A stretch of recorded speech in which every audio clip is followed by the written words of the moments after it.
Hello, this is Ruben, and this is Jen Rubin's Green Room.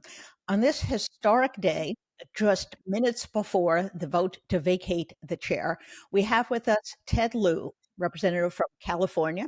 Welcome to the show, Congressman. Honored to be on your show, Jen. Well, it is a historic day. Where are the Democrats, and what are they going to do, and why? The American people deserve a functioning House of Representatives. Speaker McCarthy has shown that he cannot govern. He brought America to the brink of a default that hurt our credit rating. And then just last week, he brought America to the brink of a government shutdown. He cannot be trusted. I'm going to vote yes on the motion to vacate, and the caucus will do so as well. And really, this is Republicans' circus. They have to decide who they think can govern their majority. Do you know who they're going to come up with, or do they have a plan, or is this just going to be another 15, 16, 25 rounds of votes?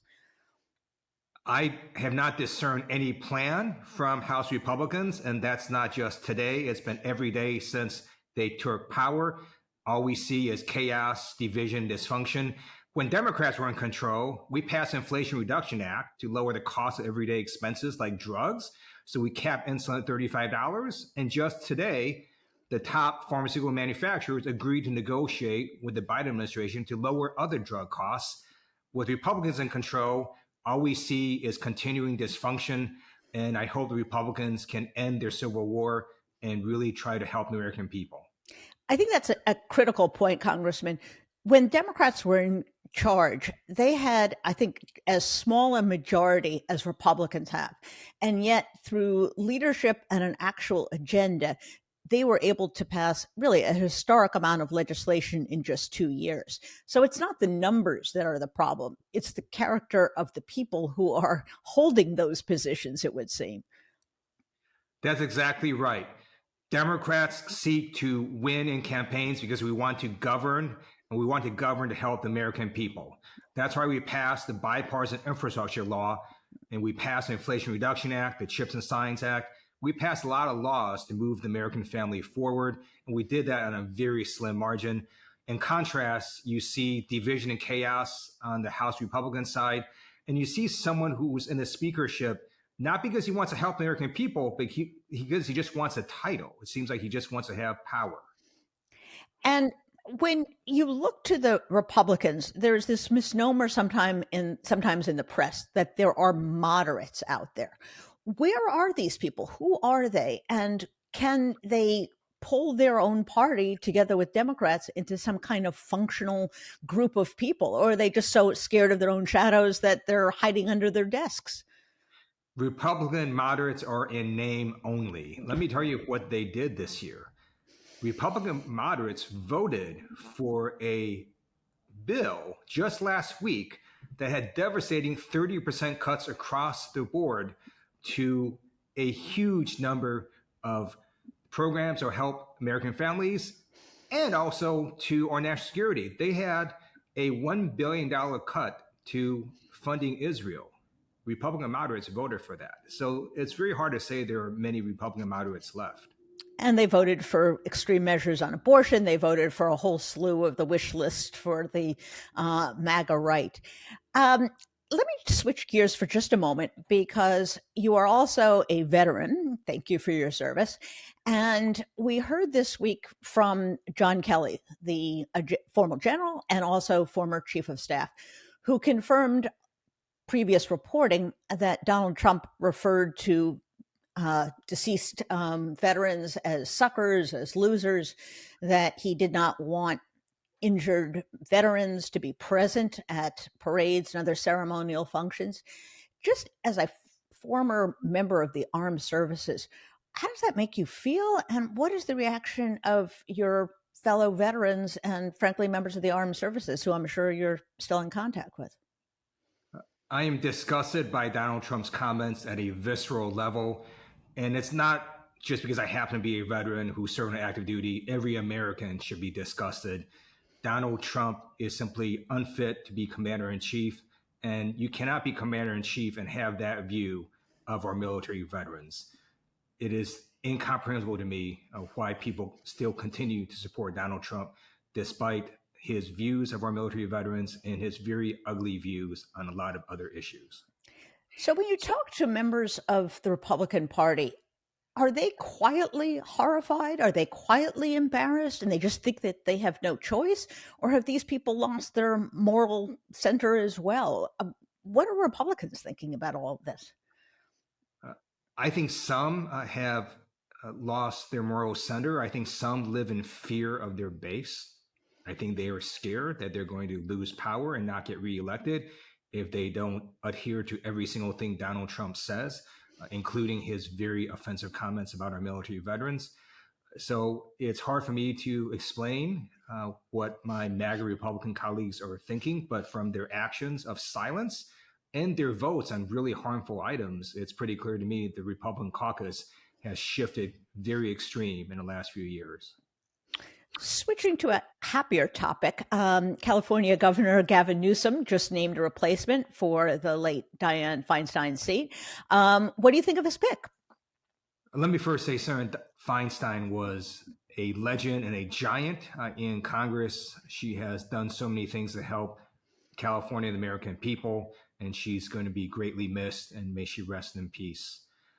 In terms of LaFonza Butler, she is fantastic. I had the privilege of working with Miss Butler when I was in the California State Legislature, and we worked on a number of issues in California. And now I look forward to working with her as Senator Butler. Well, I think she will lower the average age in the Senate considerably by simply appearing. And she also has a background that you don't often get in a Senate filled with rich old white people. She was raised by a single parent. She went to an HBCU. She really she's a labor leader. So I think when people talk about diversity, there is some real diversity. And it's not just race, it's not just sexual orientation, but a kind of a refreshing new perspective that maybe the Senate could use a little bit to freshen them up over there? Absolutely. She has an incredibly diverse background, but her North Star is how you help the American family. And she's going to be an awesome senator, and I look forward to working with her. 2024, not that far away, when we're recording this, about 13 months before the next election. Democrats are obviously going to point to the other side and say, do you want more of this or do you want an actual functioning country? How do you assess the Democrats' chances in 2024? And do you think you've produced a record that even independents and Republicans can recognize is impressive, frankly? In 2024, Democrats will flip the House, and it will not be close. In every single election since the horrific Dobbs decision, Democrats have overperformed and Republicans have underperformed. In addition, the American people now see the incredible chaos and dysfunction of the House Republican caucus. So let me just tell you what House Republicans did this year.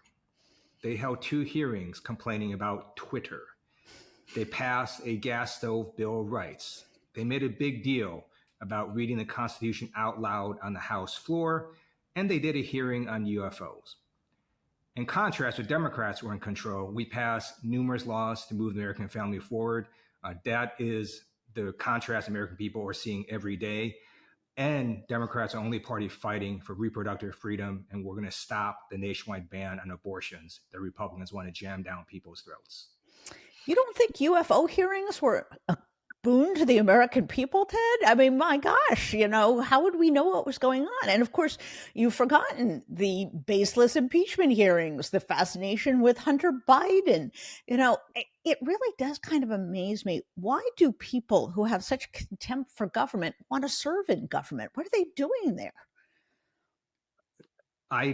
You're asking me how to think like an extreme ag Republican. I honestly can't do that. I don't really know how to answer that question. Fair enough. Fair enough. So California, I'm a Californian by birth. I think you represent the district that my parents live in California. Tell me a little bit about sort of the California economy and the California outlook. The rest of the country has been kind of coming through a recession, but the California economy seems to be going strong. It looks like the actors and the writers will eventually be back at work. What's the prospect for California's economy and outlook in the near term? California is the fifth largest economy in the world, and according to a Bloomberg article last year, we're projected to become the fourth largest economy in the world sometime soon.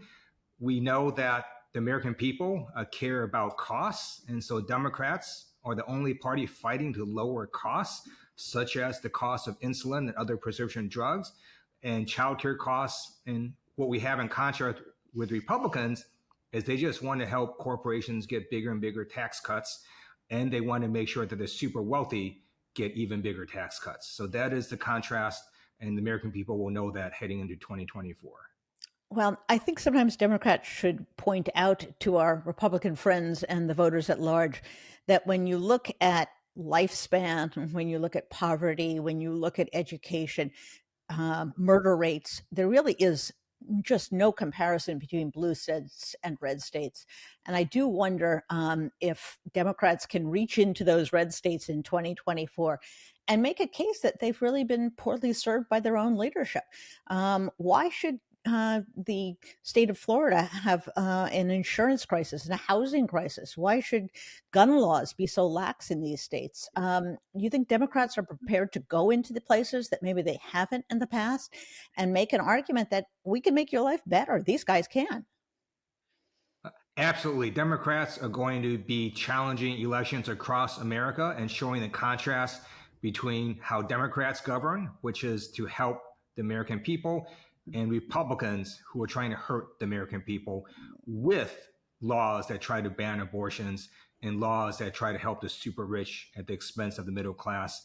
I think the contrast is very, very clear. And now we're seeing this full dysfunction being played out in the House of Representatives. We voted for Speaker on January 3rd of this year. Now, exactly 10 months later, on October 3rd, we're doing it again. Why is that? Because extreme MAGA Republicans cannot govern, and they must not be allowed to govern next term. Well, you may still be voting on October 4, October 5, October 6, so I wouldn't make any plans for the rest of the week, Congressman. Let me ask you about the new leadership team. It is a generational change for Democrats. You have Speaker Jeffries, yourself, Whip Catherine Murphy. What is the new group like? What do your new colleagues do that's perhaps different than in the past? What are the continuities that they've done? I'm so honored to be able to serve on a leadership team with leader Hakeem Jeffries, Whip Catherine Clark, Chair Pete Aguilar, and we are trying to make sure that Democrats remain unified, which we have been all year, on behalf of the American people. We actually have principles. We're trying to help the American people lower costs, have safer communities, and to create more jobs. We can't really discern many principles from the House Republican caucus, other than they want to ban abortions and help the super wealthy. But you've seen they've done nothing of significance this year. They've passed no major law to do anything to help the American people. We're trying to keep stupid stuff from happening, like a default and a shutdown of government. So we just want to be able to work with Republicans, and that means a speaker that doesn't lie and a speaker that can actually govern. That would be a difference, wouldn't it? What is remarkable is the degree of unity among Democrats. Democrats, unlike Republicans, are not lock stock in line with one another on every single issue. But it does seem that from the most moderate to the most progressive member, there is really unity. And there has been this effort to get the president's agenda through and now to sort of hold the line. There must be sort of, despite the terrible times that the country is having, the House is having, there must be a sense of real unity and maybe some pride in the way that the House has operated, at least on the minority side of the aisle. I am immensely proud to be part of the House Democratic Caucus. And the reason we're unified is because, as our guiding principle, we want to help the American people. When you have that as your guiding principle, your differences are going to be smaller.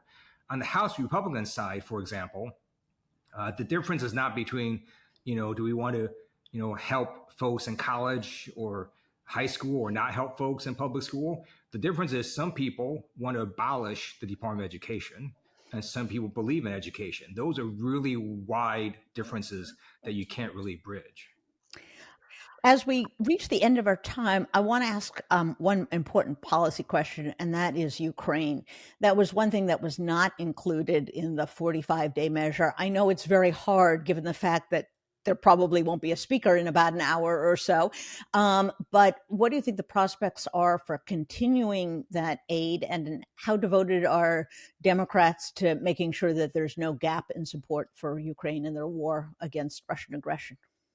The prospects are strong. We have bipartisan support in the Senate and bipartisan support in the House, both with overwhelming majorities to support continued funding to Ukraine, which is in the interest of U.S. national security. So we really have a choice between the pro-Putin wing of the Republican caucus and everybody else, which is supporting U.S. national security.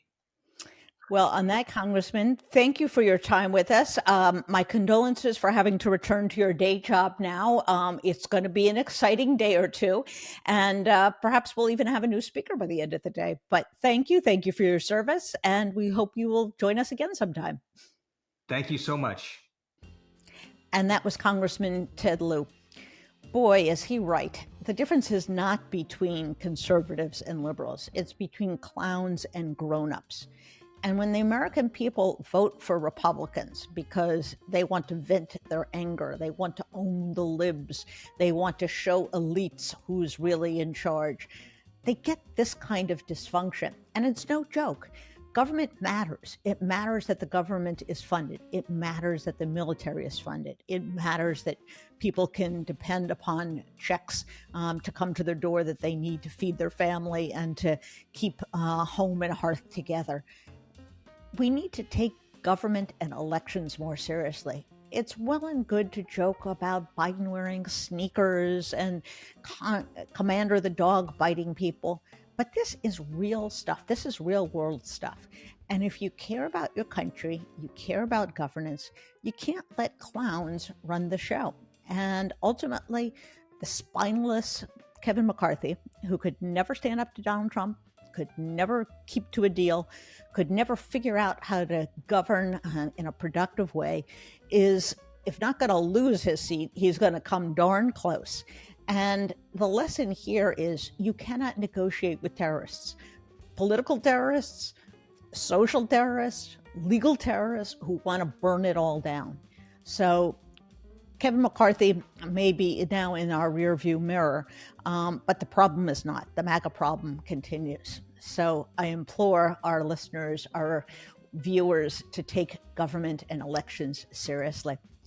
If you like this and you want to hear more, please join us on Jen Rubin's Green Room. You can get it on Apple Podcasts, Spotify, or wherever you get your podcasts. Bye-bye.